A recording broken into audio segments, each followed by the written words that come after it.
ఉగాది గృహప్రవేశాలు ముఖ్యమంత్రి చంద్రబాబు చేతుల మీదుగా పంపిణీ. రాష్ట్ర వ్యాప్తంగా టిట్కో గృహ సముదాయాల్లో పూర్తయిన 1,00,000 గృహాలను రానున్న ఉగాదికి లబ్ధిదారులకు అందించబోతున్నారు. ఇందులో 300 చదరపు అడుగుల విస్తీర్ణం ఉన్న ఇళ్లు 54,634, 365 చదరపు అడుగుల విస్తీర్ణం ఉన్నవి 16,223, 430 చదరపు అడుగుల విస్తీర్ణం ఉంది 28,986 ఉన్నాయి. వీటికి ఉగాది సందర్భంగా సీఎం చేతుల మీద లబ్ధిదారులతో గృహప్రవేశాలు నిర్వహించాలని అధికారులు నిర్ణయించారు. వైకాపాయంలో టిట్కో ఇళ్ల నిర్మాణాలు సకాలంలో పూర్తి చేయకుండా పాడుబెట్టగా కూటమి ప్రభుత్వం వచ్చిన తర్వాత పనులను వేగవంతం చేసింది. గత ప్రభుత్వం ఇళ్ల నిర్మాణాలకు తెచ్చిన అప్పులను ఇతర అవసరాలకు మళ్లించింది. లబ్ధిదారుల వాటాగా బ్యాంకుల నుంచి రుణం తీసుకుని 1,00,000 ఇళ్ల నిర్మాణానికి పూర్తి చేసి వాళ్ళకి అప్పగించకుండా తీవ్ర ఇక్కట్లు గురి చేసింది. చాలా మంది లబ్ధిదారులు బ్యాంక్ ఖాతాలు నిరర్ధక ఖాతాలుగా మారి కూటమి ప్రభుత్వ సమస్యలను ఒక్కొక్కటిగా అధిగమిస్తూ ఇళ్ల నిర్మాణాల మౌలిక వస్తువుల్ని పూర్తి చేసింది. తప్పు మనం చేసిన వెధవ పని మనం చేసినా సరే, మన వాళ్ళు చేసినా సరే ఎదురోళ్ళ మీదకి ఎలాగ తోసేయాలి. వీళ్ళ వార్తలు అద్భుతంగా ఉంటుందన్నమాట. టిట్కో ఇళ్లకి ఖాతాదారుల పేరును డబ్బులు వసూలు చేసేసారు. అప్పుడు చేసేసి ఒక్క ఇల్లు అంటే ఒక్కటి కూడా పూర్తి చేయలే. అప్పుడు ఏమని చెప్పారు, 20 లక్షల ఇళ్ళు ఒక్కటన్నా పూర్తి చేశారా? ఒక్కటంటే ఒక్కటి కూడా పూర్తి చేయలే. జగన్ దానికి సంబంధించి పక్కన పెట్టేసేసి దాంట్లో 80% పూర్తయిన వాటి పూర్తి చేయమని 50,000 నుంచి 70,000 ఇళ్ళు ఇచ్చాడు. మిగతాది 30 లక్షల మందికి అతను పట్టాలు ఇచ్చాడు.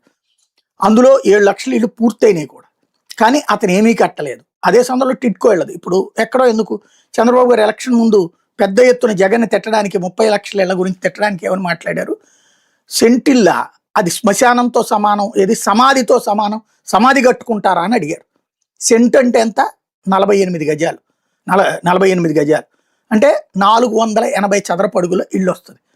అలాగే పల్లెటూళ్ళలో సెంటున్నర అంటే 72 గజాలు అంటే 720 చదరపు అడుగుల ఇల్లు వస్తుంది. ఇది సెంట్ అంటే సెంటున్నర అంటే అది సమాధి కట్టడానికి పనికి వస్తుంది అని మాట్లాడారు. దాన్ని గొప్పగా ప్రొజెక్ట్ చేశారు.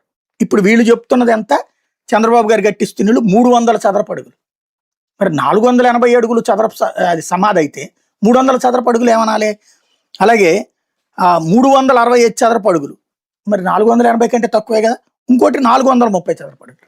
ఇవి మూడు కూడా 480 చదరపు అడుగుల కంటే తక్కువే కదా, సెంటు కంటే తక్కువే కదా. మరి దీన్ని ఇది కరెక్టు అయ్యి తప్పెట్లయింది? ఇది ఏమన్నా ఇప్పుడు రాశారా? లేదు. ఇంకోటి, ఈ ప్రభుత్వం వచ్చాక 2 సంవత్సరాలు అయింది. 2 సంవత్సరాలు పట్టింది. అది కూడా ఇప్పుడు అప్పు తీసుకుని కడుతున్నారు. మరి ఆ ఖాతా కస్టమర్ల తరపున అంటే దీంట్లో లబ్ధిదారుల తరపున తీసుకున్న డబ్బులన్నీ ఏమైపోయినాయి? చంద్రబాబు గారి టైంలో అవి వాడేశారనే కదా జగన్ చెప్పింది. అందుకే పూర్తి చేయట్లేదు అదని చెప్పింది కదా జగన్ ప్రభుత్వం. అందువల్లనే కదా అప్పుడు సఫర్ అయింది పబ్లిక్. ఇంకోటి, కరెక్ట్గా ఎలక్షన్స్ ముందు 2019 ఎన్నికల ముందు గృహప్రవేశం చేయించారా లేదా? అలాగే ఇళ్ళు ఎక్కడ కట్టారు? టిట్కో ఇళ్ళు ఊరు మధ్యలో కట్టారా? జగన్ ఊరు చివరన స్థలాలు తీసుకుని ఇస్తే ఊరు చివరన శ్మశానాల్లాగా కట్టారని చెప్పారు. అమరావతిని వాళ్ళు శ్మశానాన్ని విమర్శించిన వాళ్ళు, వీళ్ళు సమాధులు శ్మశానం అన్నది మాత్రం తప్పులేదు. అదే సందర్భంలో ఇప్పుడు టిట్కో ఇళ్ళు ఎక్కడన్నా ఊరు మధ్యలో ఉన్నాయా? ఊరు చివరే ఉన్నాయా? ఇవన్నీ మనకేంటంటే చిన్న చిన్న ఇష్యూస్ లాగా ఉంటాయి. కానీ అప్పుడు ఈ చిన్న ఇష్యూసే మైక్రోస్కోప్ పెట్టి చూపించారు. అదే సందర్భంలో వాస్తవం ఏంటి అన్నది ప్రజలకు అర్థం కాదంటే ప్రజలకు అర్థమైనా మనం ఏం చేయలేం అనేటటువంటి రూట్లోనే ఉంటారు. అయితే బంగ్లాదేశ్ ఎన్నికలు ఒక నాటకం, ప్రజాస్వామ్యబద్ధంగా